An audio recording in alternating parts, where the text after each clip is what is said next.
Akhirnya main. Baru belakangan setelah main dia cerita gitu. Nah, akhirnya setelah cerita, apa yang dilakukan? Dia shock dia kan. Memesan lagi nggak? Nah, nggak tahu deh, itu belum ada omongan lagi. Tapi ya pasti dia shock pada saat itu. Terus saya tanya, terus kalau ketemu di kampus gimana gitu kan? Oh, masih aktif? Masih aktif. Ketemu di kampus, ya udah senyum-senyum aja kayak pura-pura orang nggak kenal. Gitu. Berdramaturgi. Memainkan panggung depan. Saya tanya, tapi dia, kamu ngajar di kelas dia? Saya enggak sih, gitu kan? Enggak sih, gitu. Ya, pada saat itu mungkin anak ini katanya ya, itu waktu itu semester 3, gitu kan. Dan si dosen ini rupanya tidak mengajar semester 3. Nggak tahu lagi deh kalau sekarang ya. Kalau sekarang ketemu apa nggak paham. Tapi waktu itu dia bilang, dia sih nggak ngajar di kelas, aku sih nggak ngajar di kelas dia, gitu kan. Tapi dia tahu kamu dosen itu. Iya, saya kan ketawa kan jadinya. Ya makanya saya bilang waktu itu ya makanya kamu tuh kalau ya udahlah namanya orang kayak pengen gitu kan ya udah diubun-ubun kan susah mau dibendung nyari kayak yang jaraknya 5 kilometer gitu. Nah jadi itu jadi ada yang tapi gini Mas, ada yang satu temuan juga dari saya itu ya, ada yang para terapis ya ataupun para pelaku online prostitution itu ada yang terganggu loh dengan model-modelan modus yang menggunakan foto orang itu banyak yang terganggu ternyata karena dia merasa yang terganggu siapa nih? Ya yang benar-benar terapis yang beneran, dalam arti beneran itu yang dia pasang di aplikasi itu dengan foto dia sendiri. Sorry ya, senggol.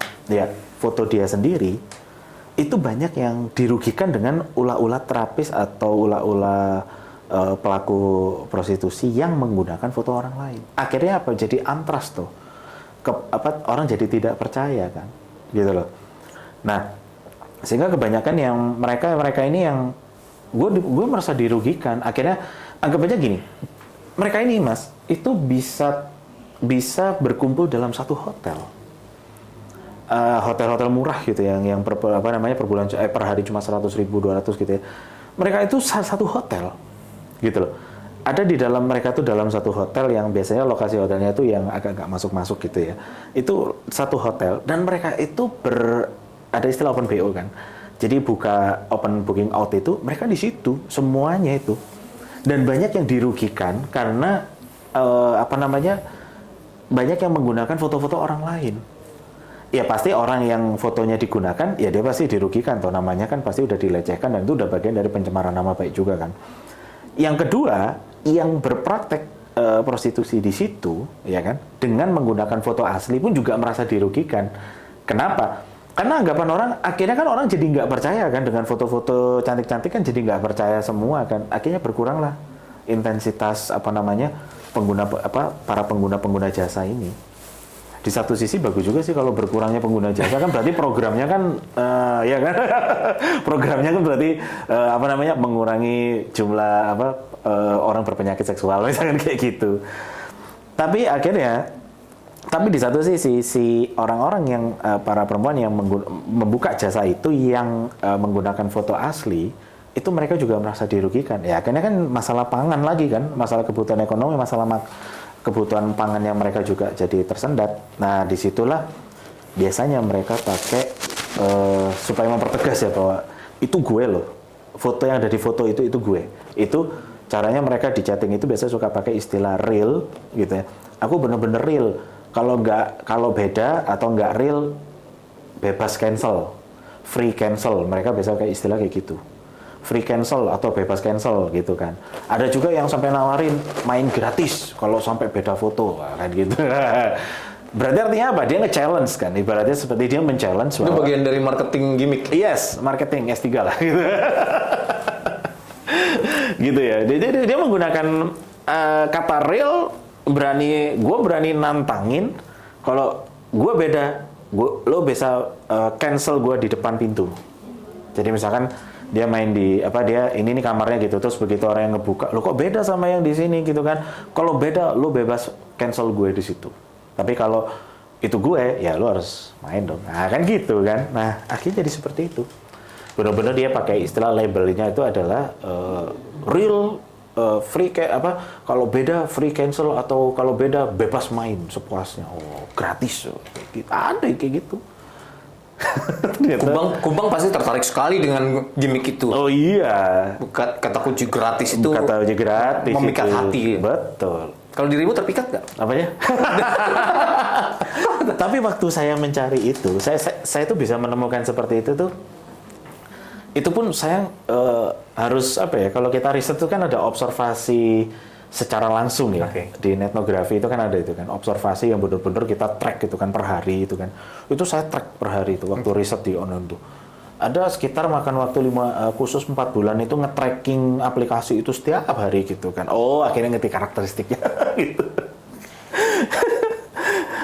Yang jujur itu biasanya waria. Waria itu kalau udah pakai kata shemale atau pakai kata waria bukan wanita gitu biasa. Itu waria tuh. Itu fenomena lain lagi. Yeah. Itu bahasan menarik lagi tuh. Tapi aku mau Yes. ngobrol soal penggunaan aplikasi ini dulu deh. Karena ini semacam Sudah di-download?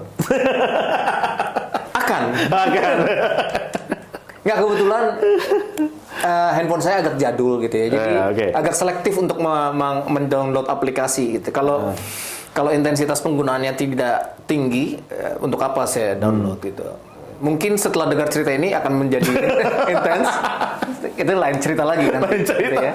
Tergantung marketing gimmick yang mereka tawarkan. Tergantung dari tiga marketingnya gimana.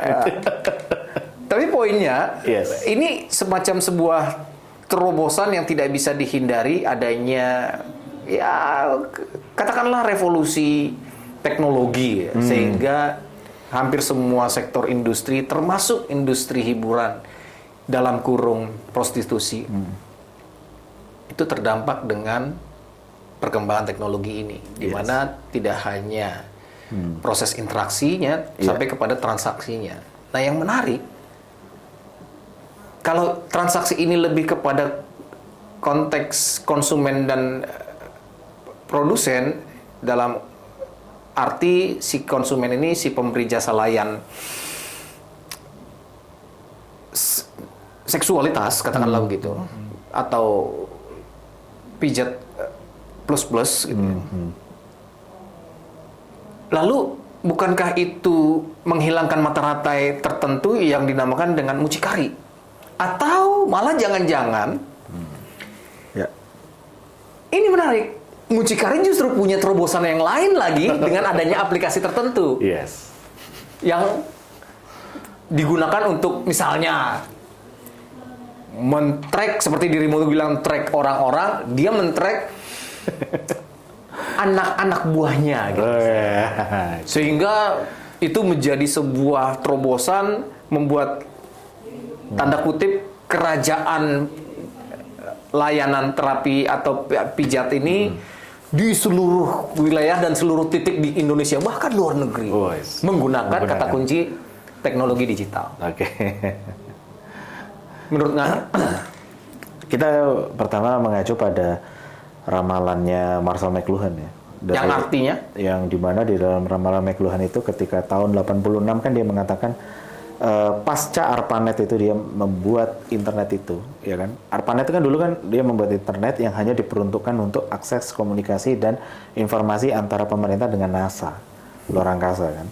Terus habis itu digunakan dalam akses informasi jaringan pemerintah. Dan pada saat itu kan dalam determinisme teknologinya si Marshall McLuhan bahwa internet itu akan membuka yang namanya desa global di situ. Global Village. Global Village. Jadi dia akan membuka desa di situ dan orang itu bisa saling bertemu sejauh apapun orang, dia akan bisa saling bertemu dan bisa saling berkontak.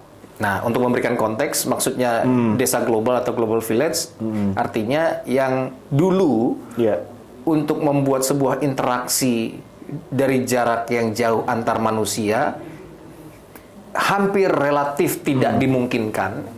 Pada saat diprediksi akan terjadi dosa global atau global village, maka interaksi dengan jarak sejauh apapun akan menjadi mungkin terwujud karena semua lokasi di dunia ini menjadi satu wilayah, yaitu desa global. Desa global itu. Sehingga yang itu juga kita rasakan sekarang kita bisa bicara dalam waktu yang sama dengan orang yang ada di Amerika. Iya. Kita bisa nonton tayangan sepak bola yang ada di Eropa. Betul. Kita bisa kontak orang lain bahkan yang ada di Mars gitu. Iya, benar. Dan sebagainya. Betul. Iya. Dan ada satu poin titik teori yang dilahirkan itu adalah ekologi kan.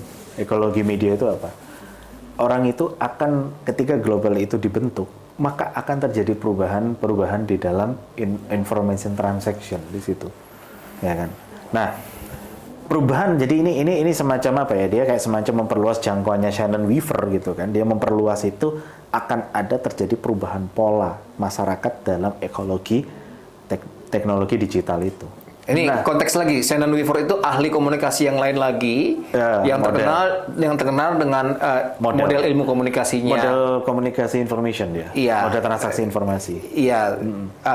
Di mana di situ diperkenalkan adanya noise pada saat itu pertama kali karena dia berlatar belakang bukan sebagai ahli komunikasi si Shannon itu, tapi lebih ke arah saintis teknologi komunikasinya, yaitu telepon dan jaringan telepon dan sebagainya. Informasi. Iya. Betul. Nah, itulah yang ditekankan oleh McLuhan dari model Shannon Weaver itu akan terjadi pola-pola perubahan yang tidak sama dengan yang sebelumnya. Nah, itu yang kita alami sekarang, gitu loh. Ketika orang dulu nonton TV, kan dia TV gitu kan. Sekarang nggak, mau nonton TV di handphone, mau nonton TV ini, orang dulu mengandalkan antena, sekarang pakai streaming dan lain sebagainya. Dan sekarang pun kita bisa menonton TV secara nobar dengan menggunakan aplikasi ini. Nanti bisa dipraktekin misalkan pakai kayak Discord itu ya. Itu bisa ngepraktekin nonton Netflix atau nonton film secara nobar. Servernya dari satu orang, nanti yang nonton bisa orang banyak. Kan berarti sudah terjadi pola. Nah, di dalam prostitution sudah juga mengalami perubahan polanya sendiri. Walaupun nggak sama ya dengan, tapi dia punya perubahan pola-polanya dia sendiri. Pertama begini, digital itu justru bukan lokalisasi ketika digusur yang tadi saya sampaikan, bukan justru mematikan prostitusi. Prostitusi itu never die, tidak akan pernah mati, karena itu adalah profesi pekerjaan tertua di dunia, gitu loh. Nah, termasuk banyak orang-orang prostitusi orang yang dulu kerjanya prostitusi akhirnya jadi pelakor, akhirnya jadi istri keduanya si cowok, itu bukan cerita baru, itu dalam sejarahnya para Nabi Musa itu sudah pernah terjadi tuh kayak gitu loh ya kan. Itu sejarah lama yang terulang tapi dengan pola yang berbeda. Begitu pula dalam teknologi. Jadi teknologi ini yang tadi kita itu bukan saya mengapresiasi tindakan dilakukan oleh pemerintah itu dalam menghapus prostitusi, tetapi itu sebetulnya bukan menyelesaikan masalah secara 100%, tapi ada juga yang memperkeruh itu. Nah, siapa yang memperkeruh kondisi itu adalah teknologi digital. Smartphone itu yang sekarang harga smartphone kan udah kacangan banget kan sekarang gitu ya. Smartphone, orang bisa bikin akun dalam satu smartphone itu bisa bikin akun sampai berapa boot kan begitu kan. Nah, dia bisa bikin banyak di situ dan dia bisa menawarkan market itu dari situ semua. Bot itu konteks lagi, itu artinya robot akun palsu. Gitu? Iya, alter ya, bisa kita menyebutnya sebagai alter fake account. Fake account. Akun palsu. Pada orangnya itu juga gitu kan. Nah, jadi itulah makin memperluas sebenarnya skop-skopnya itu makin meluas. Bahkan ini yang lebih parahnya lagi, mengundang para newbie yang tidak punya pengalaman di di tempat manti atau di sebuah perusahaan atau organisasi gitu kan, yang tiba-tiba dia udah deh dengan nekatnya udah gua terjun aja deh, toh gua udah nggak virgin gitu kan, langsung gua terjun, ini aset gua gitu kan. Jadi kalau kalau saya melihat di situ dengan model digital terjadilah perubahan-perubahan. Yang pertama, banyak pemain-pemain baru di situ. Ini yang mengerikan justru. Pemain-pemain baru itu banyak di situ. Kedua, sistem perekrutan para pemain baru sudah nggak lagi dia dengan model-model agency, tapi dengan model-model relasi. Cara mainnya gampang banget. Ini perlu nggak nih? Ntar banyak yang praktekin. Nggak apa-apa, ngobrol-ngobrol aja. Misalkan si Kumbang melihat, anggap aja si Kumbang ini punya duit 1 miliar, anggap aja kayak gitu, ya kan?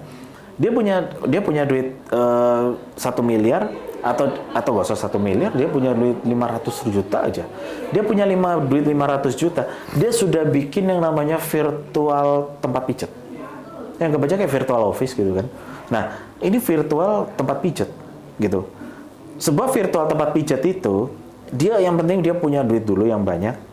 Terus dia ngajak-ngajak lah para pemainnya. Kamu mau ini nggak? Mau ini? Kamu butuh duit berapa sih? Segini.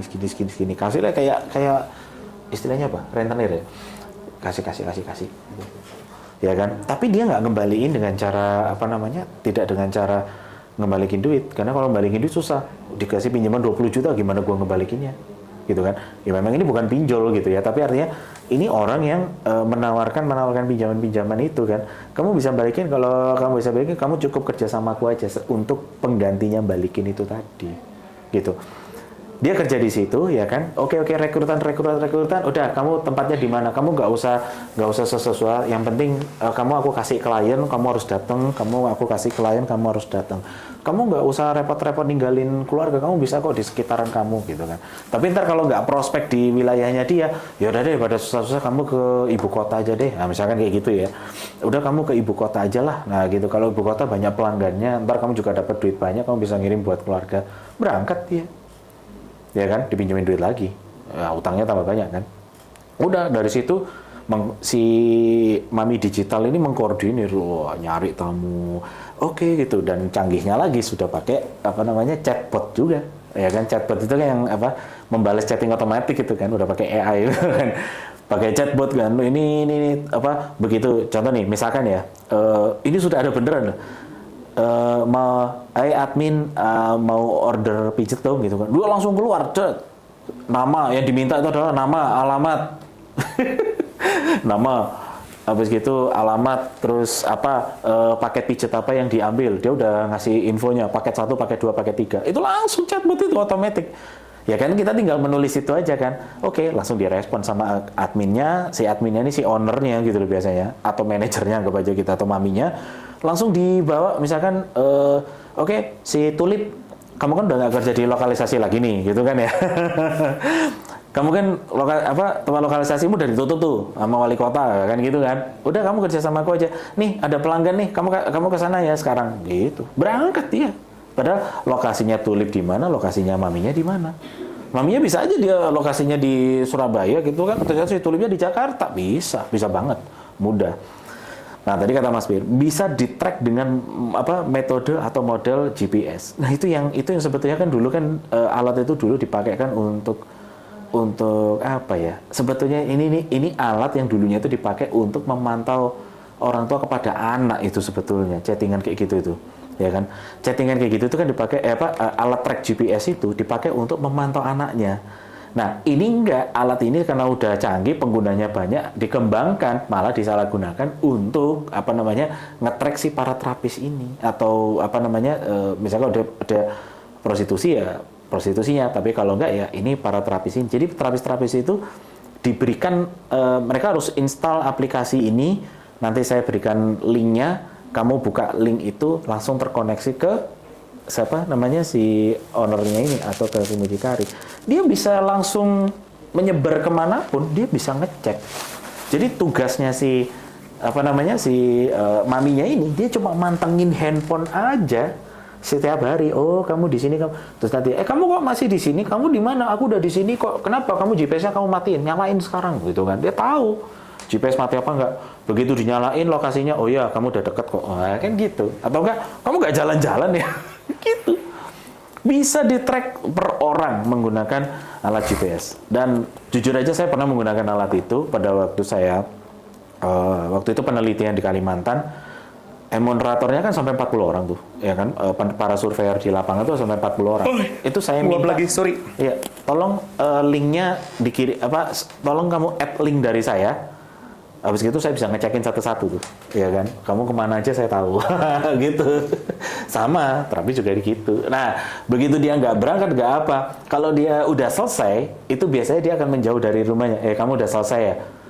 Jangan lupa ya, transfer ke mami sekarang. Wah, gitu. Ada yang pembayarannya itu di muka, tapi banyak yang nggak percaya kalau itu DP, ibaratnya DP. Tapi kebanyakan mereka Ya udah nanti kalau udah selesai pijet baru dibayar. Ntar si maminya nagih tuh. Kamu udah sampai sini ya, berarti kamu udah menjauh dari rumah itu.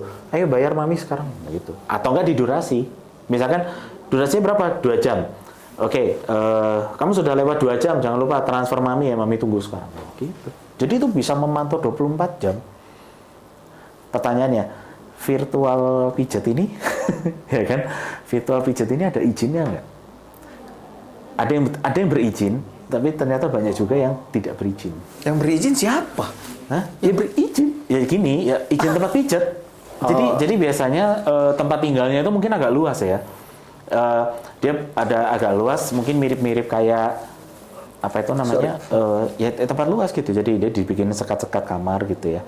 Tapi padahal para terapisnya nggak beroperasi di situ. Jadi kayak kamar itu dibiarkan kosong aja gitu. Atau ada terapis yang beroperasi di situ, tapi dia juga punya terapis yang bekerja di luar. Jadi ada sumber pemasukan 2 sisi. Dari internal, dari eksternal tuh. Dia pemasukan 2 sisi. Kalau kata Sule, menang banyak. Menang banyak. Kayak gitu, Mas. Udah canggih ya. Itu kita baru bicara virtual ya. Belum lagi yang berkedok prostitusi dengan menggunakan aplikasi ngedit. Loh, bukannya sama tadi dengan aplikasi yang hijau tadi? Beda lagi. Aplikasi hijau itu yang transaksi langsung. Itu menurut saya permainannya nggak halus, masih kasar. Kenapa? Dia terbuka. Jadi kalau misalkan punya aplikasi itu kita buka, gitu, dia langsung jor-joran. Jor-joran itu menawarkan secara terbuka. Mayoritas rata-rata perempuan yang dia secara tarifnya dia murah, tarif mahal, yang mainnya itu adalah menengah ke atas atau dia mainnya di kalangan atas, dia pasti nggak akan main aplikasi itu. Atau yang premium. Ya mungkin sudah level VIP kali, atau golden gitu anggap aja. Platinum dong. Platinum. Tertinggi itu apa? Golden atau platinum? Platinum. Levelan platinum itu tidak akan bermain di aplikasi itu. Saya berani jamin. Kenapa? Karena dia pasti pakai aplikasi ya kayak semacam dating apps gitu ya. Dia biasanya pakai application dating apps karena permainannya lebih cantik. Enggak sih. Kalau udah level platinum udah koneksi, mainnya koneksi lah. Sudah relasi, jadi udah nggak pakai aplikasi gituan. Tapi ada juga yang di tipikal menengah itu dia lebih berani ke dating apps ketimbang dia main aplikasi hijau. Kenapa? Contohnya dia kalau di dating apps itu biasanya dia akan lebih seperti menjalin relasi dengan orang secara baik-baik. Oh, seperti laki perempuan pengen kenalan, yuk kenalan dan lain sebagainya. Dia tidak akan menggunakan komunikasi yang betul-betul yang secara terbuka. Jadi ada simbol-simbol tertentu di situ, ya kan? Dia itu, ayo kita ketemuan yuk, gitu kan? Gini gitu kan? Nah, iya gitu. Terus kadang-kadang misalkan nanya, iya, kamu kalau punya baju itu harganya berapa? Ya kan? Oh iya, kalau ini harganya 300, misalkan kalau udah kelas menengah paling nggak mainnya 1 jutaan lah ya. Anggap aja misalkan, iya kalau yang ini aku beli mikrofon ini satu harganya 1,5 juta. Itu artinya tarif dia 1,5 juta. Jadi menggunakan kode, oh iya ya, kamu punya alat mikrofon ini ya, berapa itu kamu kalau beli? Oh kalau ini sih harganya 1,5 juta. Itu artinya tarif dia 1,5 juta sebetulnya. Orang kan nggak tahu, kalau orang baca di dating apps kan, oh iya sih, percakapan PDKT gitu ya. Wajar lah percakapan kayak gini mah biasa-biasa aja. Gitu pasti anggapan orang kan kayak gitu. Padahal di balik itu ada simbolnya. Iya kan? Kalau saya menanya, Mas, ini mikrofon harganya berapa? Wah, kalau ini 1,5 juta. Itu artinya tarif dia segitu. Atau misalkan, emang kalau misalkan pakai bahasa gini, wih mahal bener ini mikrofon harga 1,5 juta, nggak bisa kurang dikit apa? Misalkan 800 kayak gitu. Itu artinya dia nego tarif, gitu kan? Untuk layanan seksual. Yes, gitu. Tapi bagaimana memastikan itu adalah layanan seksual? Dia biasanya sudah pasang kode. Kode. Dia sudah pasang kode. Macam-macam ya, ada yang kode gini lah, apalah gitu. Apa itu dalam bentuk simbol image, atau picture, atau gambar, atau emoticon, atau ada emoticon, ada dalam bentuk teks gitu kan. Itu ada kode-kode khusus itu. Bagaimana itu bisa kita ketahui? Atau bagaimana bisa diketahui oleh calon konsumen? Nggak mungkin itu customer abal-abal atau amatiran, kayaknya nggak. Karena hanya customer tertentu yang tahu kode-kode itu, ya kan. Apa ya? Mungkin kalau kita menyebutnya ini kita udah di luar dari istilah net speak atau net lingo ya, tapi mungkin kita bicara konotasi denotasi gitu aja, gitu lah. Jadi kalau konotasinya bunga mawar merah gitu kan, denotasinya bunga mawar merah secara fisik, konotasinya apa kan? Kalau di Eropa kan bunga mawar merah itu simbol kematian.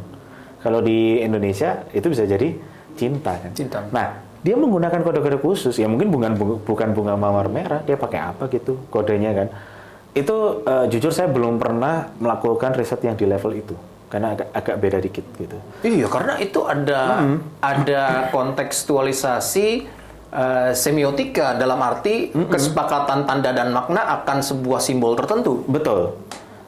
Bagaimana mereka bersepakat untuk sebuah tanda dan makna tertentu itu? Makanya itu yang menjadi tanda tanya. Itu yang tidak mungkin pemain-pemain baru itu rasanya susah. Harus yang mereka yang sudah ibaratnya dia harus sudah punya koneksi dengan orang yang di sekeliling si pelaku ini gitu ya. Di sekeliling itu yang dia sudah menyepakati sebuah kode-kode khusus yang hanya diketahui oleh orang-orang tertentu. Tidak mungkin orang-orang baru. Saya berani jamin itu. Kenapa? Karena itu kode-kode itu kan nggak bisa asal sembarangan gitu, nggak bisa gitu.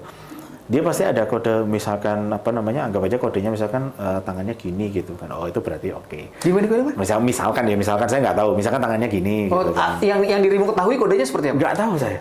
Itu Lah, kan kenapa dirimu bisa bilang sebuah kode? itu ada saksinya. Menurut Ya, saksi? ini jadi para informan itu sudah menceritakan itu. Oke. Ya, sudah menceritakan. Yang dirimu ingat apa menurut mereka kodenya? Ya, contohnya seperti kode ada di apa? Emoticon. Di emoticon itu kan yang gini. Gini. Nah, itu bisa Itu yang tangan, yang hanya tangan. Iya, ya? love kan, tangan. Yang hanya tangan. Iya, tangan. Bukan hati ya? Bukan, tangan. Oke. Itu bisa jadi itu. Oke. Ada yang menggunakan kode itu. Artinya itu apa? Ya, artinya bisa bermain cinta kan begitu. Oh, baiklah. Gitu. Ada yang tipikalnya itu gini ya. Gini itu biasanya negosiasi. Oh. Gitu. Ya mirip-mirip kalau misalkan di Amerika itu kan perempuan yang mengalami kekerasan atau siapa itu kan pakai simbolnya kan gini kan. Ini gini. Nah, kalau ini gini dia mungkin. Nah, itu tuh berarti ada negosiasi atau sebagai sign gue bisa loh digituin. Ya kan? Gue bisa digituin dan gue bisa nego sama lo gitu. Ada yang kayak gitu. Mungkin ya ampun tarif lo 2 juta kemahalan gitu kan. Pasang gini aja itu berarti bisa nego gitu kan. Nah, tapi ada juga yang menggunakan kodenya itu kode gini atau gini gitu. Itu biasanya apa itu? Gak bisa nego lah. Atau misalkan gue lagi nggak main nih hari ini gitu. Jadi menggunakan kode-kode khusus. Oke. Seperti inilah, seperti kita bicara transaksi narkoba kan di beberapa kode-kode narkoba kan pernah dengar nggak istilah transfer dengan kode dua kode terakhir di belakang gitu. Nah, kalau di narkoba kan ada yang transaksinya kan modelan kayak gitu kan. Nah, di itu biasanya menggunakan simbol-simbol itu, gestur-gestur itu. Kalau zaman dulu ya, kalau kita bicara zaman dulu itu menggunakan si mucikari dia menggunakan batik biasanya. Batik berlengan panjang itu cara klasik banget. Jadi misalkan nih ya, ini era pra digital teknologi. Yes. Anggap aja kita di hotel nih ya. Kalau di lobby ada yang pakai batik lengan panjang itu biasanya. Bisa aja concierge-nya. Biasanya sebenarnya ada sign khusus. Biasanya suka ada tisu di sini atau mungkin anggap aja kayak cantolan kartu nama atau tisu di sini itu bener itu biasanya dia menawarkan dia menawarkan gitu. Level-levelannya di kelas high itu banyak yang nggak tahu kodenya seperti apa. Di kelas-kelas tinggi itu banyak nggak tahu. Kan para terapis saja banyak bilang ya ini ada memang yang kelasnya tinggi gitu ya, prostitusi kelas tinggi. Dia main tarifnya misalkan per jam udah main 30 juta, itu kode-kodenya aja yang kelas ini aja banyak yang nggak tahu kok, gitu loh. Tapi dia bilang ada kode khususnya tuh, kayak gitu, kan, gitu. Jadi udah main itu. Nah, jadi sebetulnya gini ya, praktek-praktek yang ada di real, mungkin kalau saya bilang yang film apa itu, di video itu OpenBO itu ya kalau nggak salah, yang film OpenBO itu loh, yang ada OpenBO 1 dan 2 itu kalau nggak salah ya. Itu menurut saya fenomenanya nggak seperti itu. Itu tuh hanya istilahnya tuh yang difilmkan itu hanya di bagian permukaan saja sebetulnya. Aslinya itu lebih in-depth itu dari kayak gitu kan. Yang apa namanya? Yang OpenBO tarifnya 30 juta per jam gitu kan, ada lain sebagainya gitu kan. Itu transaksinya nggak sesimpel, Mami ada nggak gini gitu, nggak semudah itu. Itu ada istilahnya itu lapisannya itu ada gitu. Makanya saya kalau nonton film OpenBO ya just fun aja gitu. Tapi kalau kita lihat real, benar-benar fact ya, secara fakta itu sebetulnya nggak sesimpel itu. Itu kan kayaknya simpel banget gitu. Mana nggak sesimpel itu sebenarnya. Bukan mengecilkan filmnya, enggak. Saya bilang filmnya bagus gitu. Bahkan saya nonton filmnya sampai semua episode saya udah tonton. Tapi begitu saya mengacu pada dulu hasil riset negara itu, kayaknya nggak sesimpel itu. Gitu aja sih bilang. Ya, mungkin saya paham. Sutradara maksudnya adalah jangan sampai ini kita membuka kedok terlalu dalam, akhirnya nggak jadi edukatif kan di masyarakat, atau hiburannya itu jadi terlalu no sensor kan, bahaya juga. Nah, mungkin itulah. Enggak. Belum tentu itu juga sebenarnya, kalau boleh saya membuat ketidaksetujuan. Ya kan, film itu kan tidak selalu dan tidak melulu linear dengan dunia nyata. Iya, betul. Itu kan bisa saja dianggap representasi dari dunia nyata, bisa saja bayangan atau imajinasi dari si filmmakernya. Iya, betul. Dan itu penuh dengan pemaknaan dari si filmmakernya. Iya, betul. Yes, ya. Makanya ya kita bilang itu sih sebagai hiburan ya. Artinya sebagai hiburan, just fun aja gitu kan. Tapi kalau kita bicara soal fakta realnya, itu sekarang itu di era digital tuh udah makin banyak main kode-kodean aja. Gitu. Kode-kodeannya itu lebih ekstrim gitu. Kalau praktek seksual mah dari dulu sampai sekarang ya nggak ada bedanya. Secara prakteknya ya, secara praktek teknis di lapangan, ya nggak ada bedanya, gitu. Nggak ada kan istilah virtual massage itu nggak ada. Yang virtual itu apanya sih? Yang virtual itu ada transaksinya. Transaksi, lobby, negosiasi, transferan, ya itu kan yang menjadi virtualnya, gitu loh. Lobby. Tapi kalau sudah masuk ke dalam ranah teknis, ya itu mah dari zaman dulu sampai sekarang nggak ada bedanya. Gitu. Tapi sebenarnya kalau boleh saya bertanya, ketika dirimu sudah berkecimpung jauh dalam interaksi dunia hiburan dalam kurung prostitusi, dirimu sendiri setuju nggak sih dunia prostitusi itu dilegalkan? Kalau kita bicara dalam konteks diatur ya. Keberadaannya sampai kepada implikasinya adalah dari proses pengaturan itu ada dua hal implikasinya. Pertama, implikasi pajak, pemasukan negara. Kedua, kesehatan, yaitu pengaturan secara reguler, secara teratur dan rutin, dan bagian dari program kesehatan nasional bahkan yang menjadi kebijakan dari pemerintah. Oke. Kalau pelegalan, ya, kalau kita bicara pelegalan itu pertama ada pemantauan, ada pengintervensian pemerintah di situ. Saya setuju aja, asalkan itu terlokalisasi, gitu kan? Karena begitu saya meneliti setelah banyak lokalisasi ditutup, itu lebih mengerikan ternyata. Gitu loh. Lebih baik yang diilegalkan adalah mereka yang berpraktek di luar lokalisasi. Itu diilegalkan aja udah. Artinya tangkap begitu. Ya kan? Kita nggak bisa mungkiri. Namanya prostitusi itu pekerjaan tertua di dunia, ya kan? Bahkan dulu kedudukan seorang pelacur itu adalah kedudukan di atas istri pertama atau istri sahnya si raja. Kalau kita membaca masa-masa jahiliyahnya ketika masa pra Nabi Musa, itu dulu yang namanya pelakor atau pelacur itu sudah masuk dalam kedudukan yang bisa lebih tinggi daripada istri sahnya si kaisar atau istri sahnya raja. Karena mendapatkan perlakuan yang begitu istimewa sampai beberapa generasi, akhirnya sampai pada masa kolonial pun juga begitu kan. Masa kolonial, masa penjajahan Jepang itu juga sama. Akhirnya kita nggak bisa mengilegalkan pelacuran dengan begitu saja. I think it's impossible gitu. Karena itu pekerjaan yang paling mudah dilakukan sebetulnya. Maksudnya melegalkan begitu saja atau mengilegalkan begitu saja itu is impossible kok menurut saya. Justru kalau saya berpikir, ya nggak apa-apa dilegalkan, asalkan gitu ya, asalkan ditempatkanlah dalam satu tempat, terpantau, terawasi, tapi sistem pengawasannya itu benar-benar harus benar-benar tersistem dan harus benar-benar terpantau di situ.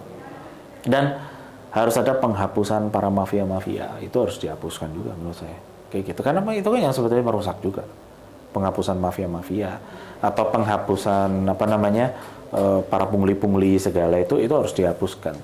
Dan mengilegalkan semua yang berpraktek di luar wilayah-wilayah itu yang telah ditentukan dalam titik. Udah, that's it, itu saja. Ya kan? Terus tidak boleh berpraktek di luar itu, tidak boleh berpraktek dengan menggunakan perangkat digital. Sudah, kalau Anda misalkan mau ibaratnya dapat layanan, kepuasan dan sebagainya, udah lu datang ke tempat itu langsung lu pilih orangnya yang mana, mau dilihat di akuarium secara langsung atau pakai tab, silahkan gitu. Itu menurut saya lebih, memang cara-cara lama kan, cara jadul kan, tapi paling nggak terpantau kan kalau dengan cara seperti itu, daripada sekarang pergerakannya tuh sangat-sangat liar, uncontrol, itu lebih bahaya, lebih ngeri gitu. Kalau misalkan kita mau berdebat dengan pembuat atau perumus kebijakan, saya kan berani mengatakan silakan, bisa saja itu dilakukan asalkan memang betul-betul terpantau dan sangat-sangat ketat. Artinya gini, ada rumah-rumah bordil-bordil yang ada di satu kawasan itu terpantau oleh pemerintah, bisa diintervensi oleh pemerintah, dipantau tersistem dan lain sebagainya. Tapi pemerintah harus tegas, siapapun yang melakukan prostitusi di luar itu, ya, melakukan praktek-praktek dengan menggunakan online, ya itu harus dilibas, harus dikenakan sanksi pidana semua, gitu. Kalau itu, tapi kan kita lihat kayak sekarang praktek-praktek online ada. Memang mereka ditangkap enggak juga. Ada yang sudah kerja kayak gitu udah sampai 5 tahun, ada yang hampir 10 tahun mereka kerja kayak gitu, berarti kan fine aja, iya kan? Padahal itu lebih membahayakan, gitu, ya kan? Tapi jangan lupa pemantauan kesehatan itu tetap harus menjadi prioritas. Pemantauan kesehatan itu wajib dan harus menjadi prioritas gitu. Karena apa ya? Kita melihat ya sekarang jumlah penderita HIV itu meningkat gitu ya. Jumlah penderita penyakit seksual menular itu juga makin lama juga makin meningkat. Kenapa? Ya karena itu. Karena banyak praktek-praktek di luar yang tidak teridentifikasi oleh pemerintah, tidak teridentifikasi dan lain sebagainya. Nah, ini kita konteksnya di sini ya, gitu. Walaupun banyak juga sebenarnya banyak penderita HIV yang mereka mayoritas kan dari dari penyuka sesama jenis, ya kan? Itu di luar itu gitu. Tapi artinya pemantauan kesehatan itu kan tetap harus terlaksana, kayak gitu kan. Nah itu, jadi pelegalan itu boleh asalkan memang ada pengawasan yang super ketat, gitu. Tanpa ada mafia. Kalau mafia, Mas, jangankan untuk mimpi menghapuskan mafia di dunia prostitusi. Ini saya dari rumah ke studio podcast ini naik mobil lewat jalan tol dan terus-menerus di sepanjang jalan tol melihat adanya supir-supir truk yang terindikasi tidak bisa dilepaskan dari pengaruh mafia di sepanjang perjalanan dia mengantarkan barang-barang bawaannya itu. Khusus untuk transportasi aja mafia nggak bisa dilepaskan. Apalagi prostitusi, itu problemnya. Paling nggak itu jadi mimpi. Dan buah pikir dari seorang penulis sekelas Joe Rogan Junior di Indonesia alias Gora. Soal bagaimana itu bisa diwujudkan, ya kita lihat aja nanti. Iya, nanti. Ya. Terima kasih banyak Mas Gora. Sama-sama. Nanti kita ngobrol-ngobrol lagi di buku yang lain-lain. Lain aja deh, makin seru ya. Ciao.